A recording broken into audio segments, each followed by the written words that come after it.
The Elves and the Shoemaker by Brothers Grimm. There was once a shoemaker who thought he worked very hard and was very honest, yet could not earn enough to live on. At last all his money was gone. He had the leather for only one more pair of shoe. That evening he cut the leather to have it ready to make it into shoes the next day. "Alas," said he, "things are in a bad way, but I've done the best I could, and now I may as well just go to bed." So when he went to bed and fell asleep, early in the morning he sat down to his work, when, to his great astonishment, there stood the shoes all made on the table. The good man knew not what to say or think of this strange event. He looked at the workmanship. "Not a false stitch in the whole job," said he. "How neat and true! Is it better work that I could do myself?" Presently a customer came in, and the shoemaker showed him the new pair of shoes.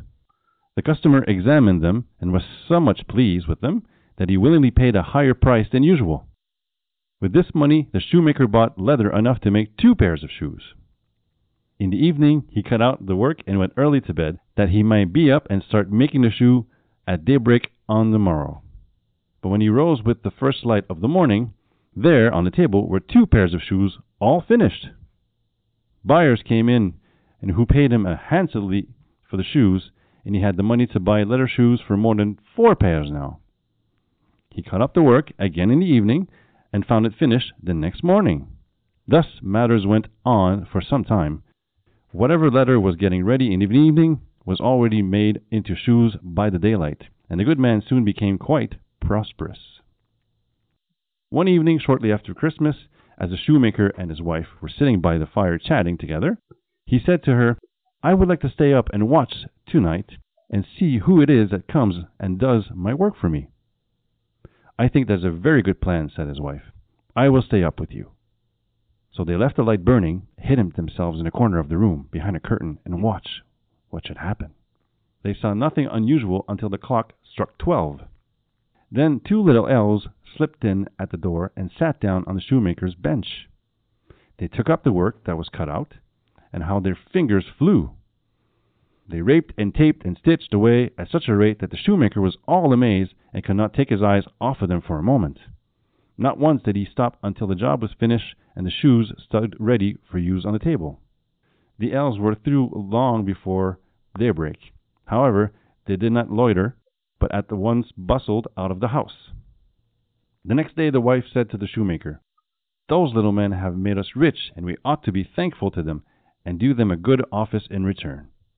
I'll tell you what I will do. I will make them each a suit of clothes, and you can make them each a little pair of shoes."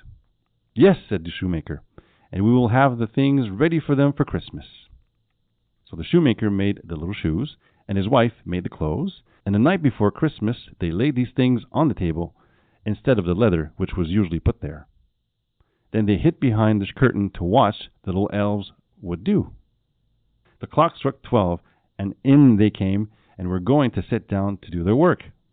But when they saw the clothes laying on the table for them, they picked them up and laughed and danced and were greatly delighted.